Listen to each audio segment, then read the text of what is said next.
¿Qué es la fe? Es la certeza ¿de qué? Y la convicción de lo que no se ve. Entonces, físicamente están frente a Josué y todo el pueblo que le ha prometido Dios, le ha hecho una promesa muy importante, que van a heredar una tierra que fluye leche y miel. Dios se lo ha prometido, pero no va a ser una tarea tan fácil. Como nada en la vida es fácil. Cualquier proyecto que usted lleve adelante siempre va a tener oposición. Y a veces nosotros no solo vemos la oposición física, solo vemos personas, pero no nos damos cuenta que estamos en una batalla espiritual muy dura y que necesitamos orar y confiar en el poder de Dios. Este texto bíblico nos habla básicamente de tres cosas. Nos habla de ese poder de Dios manifestado a través de la fe. Pero no una fe de meras palabras, sino una fe en obediencia. Dios dando instrucciones a su pueblo, instrucciones que no son bien entendidas desde el punto de vista militar, pero que el pueblo por fe las cree, las asume y las lleva adelante. Por eso le decía, ¿qué es la fe? Es la certeza de lo que espero, es la convicción de lo que no se ve. Entonces, en el corazón de alguien que cree en Dios y en sus promesas hay una certeza que quizás no se puede explicar. Y tenemos delante de nosotros muros gigantes y muros espirituales que a veces se convierten en un obstáculo para que nosotros podamos disfrutar de esa bendición. Pero Dios tiene un plan de antemano. Dios no te trajo aquí por casualidad, porque alguien te invitó. Dios no es un Dios del azar. Dios no es un Dios que hace las cosas sin tener conciencia de lo que va a suceder después. Amén. Dios es soberano. Dios sabe todas las cosas. Dios tiene un propósito claro. Y por eso Él nos enseña en nuestro caminar y en nuestra relación con Él diariamente a través de las circunstancias de la vida y a través de los problemas. Nosotros queremos que Dios nos enseñe en un laboratorio. La iglesia es como un laboratorio. ¿Saben lo que se hace en un laboratorio? Se simula una realidad, pero no es la realidad. Amén. Se hacen experimentos y se prueban cosas. La iglesia es un laboratorio de la fe, donde nosotros reflexionamos sobre nuestras realidades. Pero cuando salimos de aquí, de esta comunidad reunida, de este tiempo de adoración, vamos a enfrentar los problemas, vamos a enfrentar incomprensiones, vamos a enfrentar toda clase de obstáculos. Y tenemos que estar firmes y confiados en el poder de Dios. Amén. Entonces comenzamos un año 2025 y va a haber muchos desafíos, va a haber muchas murallas, no simplemente físicas, sino espirituales, fortalezas espirituales, fuerzas espirituales que se oponen al propósito al cual Dios te ha llamado aquí. Dios te trajo con propósito, amén, en que tú te conviertas en un agente de su reino. Y hay cosas que hay que conquistar. No son cosas tan sencillas. Dios nos da las herramientas, Dios nos da los instrumentos, Dios nos da su palabra, Dios nos da una visión de iglesia, de lo que hay que hacer. Pero hay cosas que hay que ejecutar y hay cosas que hay que obedecer. La fe no es simplemente un sentimiento. Yo me siento bien hoy con Dios y yo tengo fe. La fe es una decisión que tú has tomado de seguir a Jesús, de creer en su palabra, de ser obediente a lo que Él establece en ella. Eso era lo que había en el corazón del pueblo de Israel. Había fe, una fe que se mostraba, y en este ejemplo mucho más, por la obediencia. ¿Qué es eso de dar 7 vueltas alrededor de una muralla para ponerse en evidencia delante de los enemigos? Dios mío, ¿por qué usted nos ha traído aquí?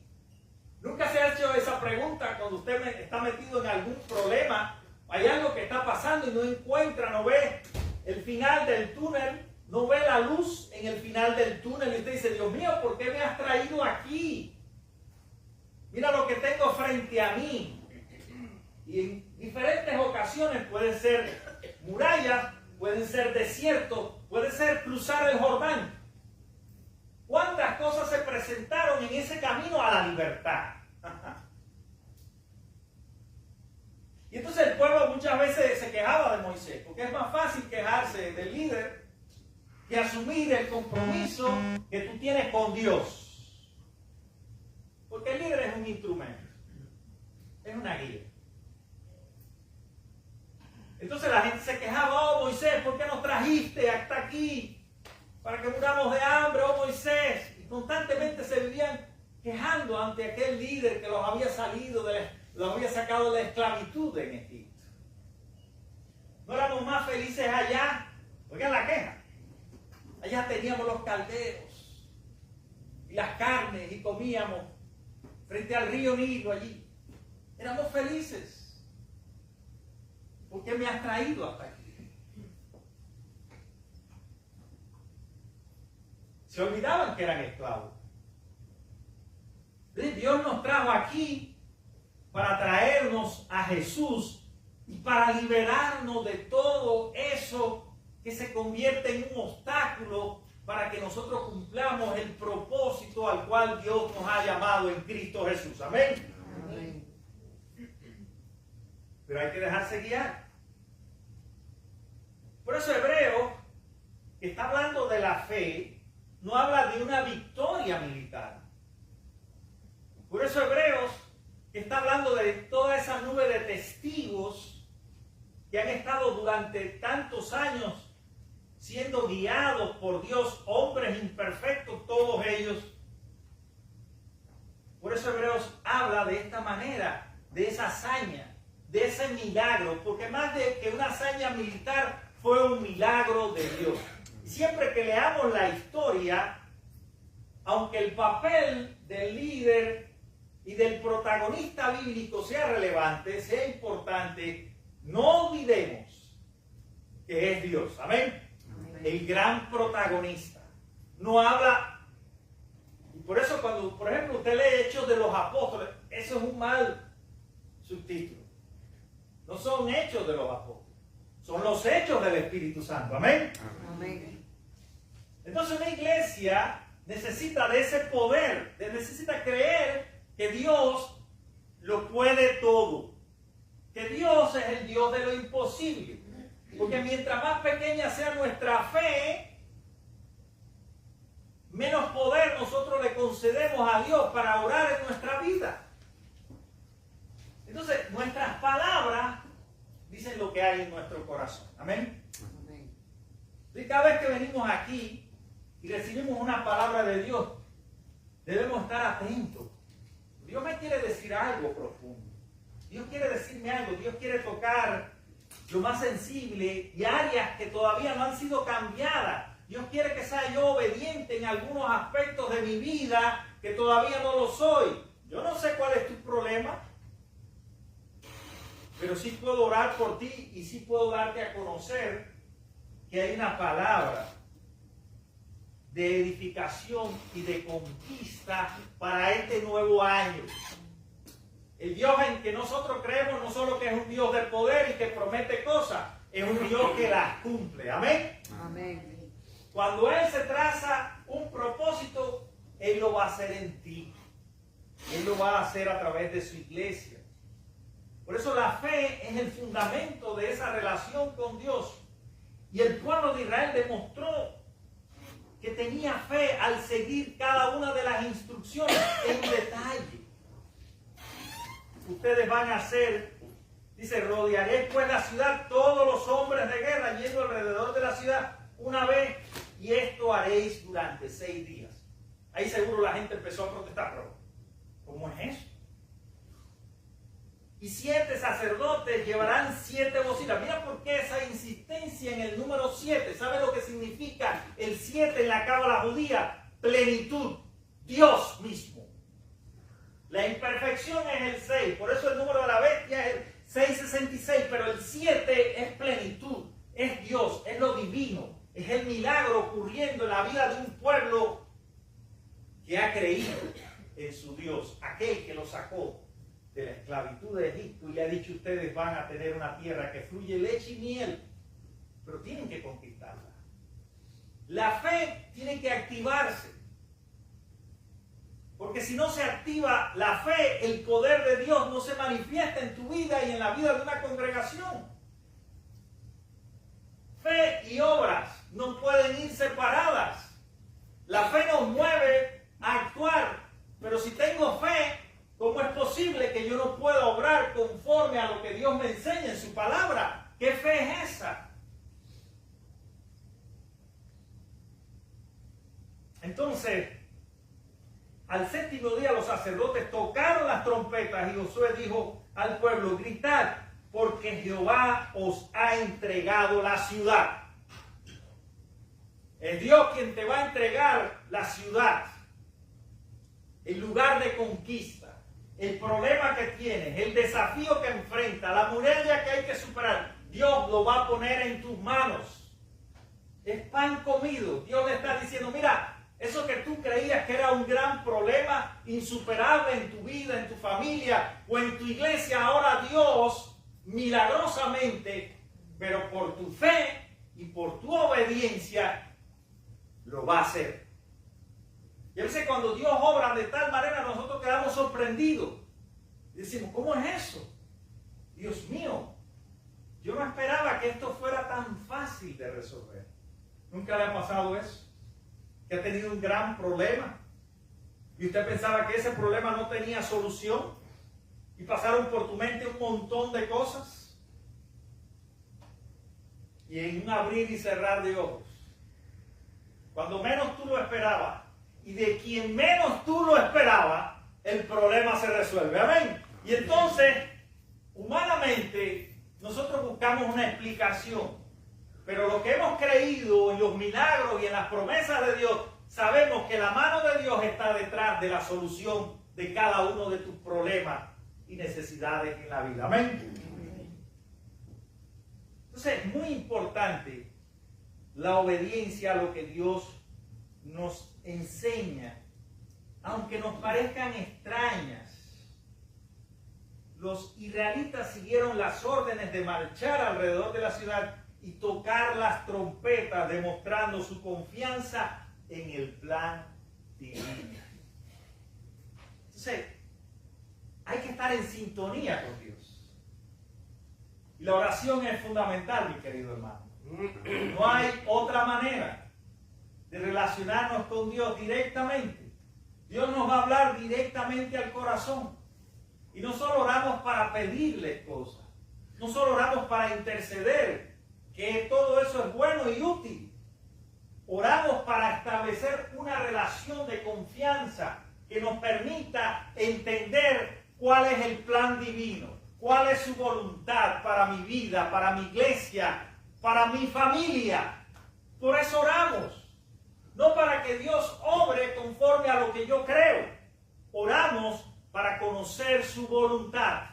Pero si no oramos, si no venimos aquí o llegamos tarde y pensando en esto y lo otro y no nos enfocamos y no nos centramos en lo que Dios nos quiere decir y no estudiamos su palabra, hermano y hermana, ¿cómo es posible? ¿De qué fuente vas a beber para nutrirte y crecer y mantenerte fuerte y firme ante los desafíos de la vida? ¿Amén? No hay otra manera. Y es lo básico, es lo esencial. Entonces vamos a comenzar el año con fe, pero una fe que se mueve por la obediencia, al amor y a la grandeza de lo que Dios ha hecho en nuestra vida, de lo que Dios ha hecho en la historia del pueblo de Israel y de lo que Dios se propone hacer en nuestra historia personal, en la vida de esta iglesia, en las relaciones que entretejemos los unos con los otros, cómo nos sostenemos y cómo afianzamos nuestra creencia y afirmamos, no solo con palabras, sino con hechos concretos, cuán grande es Dios. Hay un himno que nosotros cantamos, cuán grande es Él. ¿Y qué más dice? ¿Qué dice Carlos? ¿Cuán grande es Él?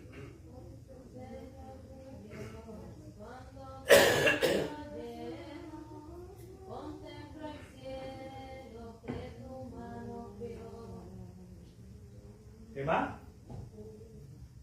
Y entonces canta mi alma, Dios a ti, cuán grande es Él, cuán grande es Él. Entonces canta mi alma, Dios a ti, cuán grande es Él, cuán grande es Él. nuestra obediencia es una señal de nuestra confianza en su plan. Debemos seguir sus instrucciones con fe, sabiendo que Él sabe lo que es mejor para nosotros, conociendo que su poder trasciende nuestra realidad y nuestras circunstancias humanas. Primera de Samuel 15:22 dice algo muy importante relacionado con todo esto que vengo explicando, mi querido hermano. Ciertamente el obedecer, dice aquí la palabra, es mejor que los sacrificios, y el prestar atención que la grosura de los carneros. Mira qué importante para el pueblo de Israel los sacrificios y los ritos y todas esas ceremonias. Era algo que estaba legislado en su constitución religiosa. Pero al final de la historia, aquí el profeta Samuel llega a esta conclusión, que la obediencia a Dios es el mejor sacrificio que podemos ofrecerle a Él para honrarle y para bendecirle y para que nuestras vidas sean vidas transformadas, sean vidas renovadas, sean vidas victoriosas. Porque ¿quién quiere vivir en la derrota? Lo peor que puede haber un cristiano es andar de derrota en derrota, de fracaso en fracaso, de desilusión en desilusión. Nosotros tenemos que andar en victoria, ¿ven? Y este va a ser un año de victoria.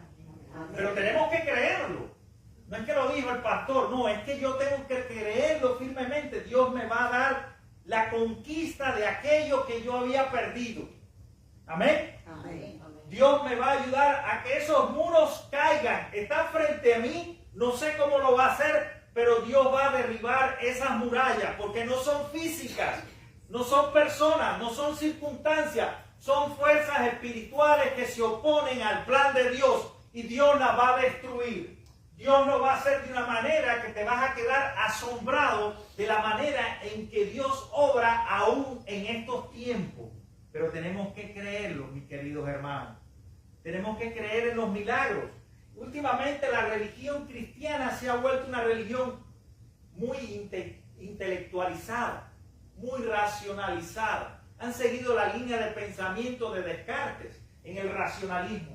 Y incluso en seminarios que yo he estado, no que me lo contaron, que yo he estado, niegan los milagros, niegan que Dios abrió el mar rojo.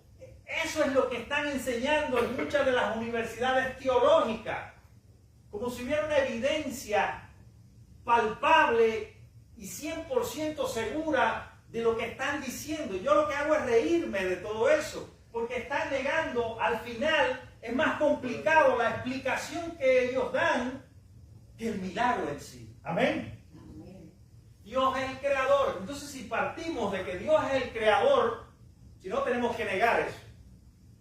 Si Dios creó todo esto, Dios no lo va a arreglar. Si el relojero hizo el reloj, no sabe qué piensa cambiar y cómo intervenir en la historia humana. El Dios de la Biblia es un Dios de la historia.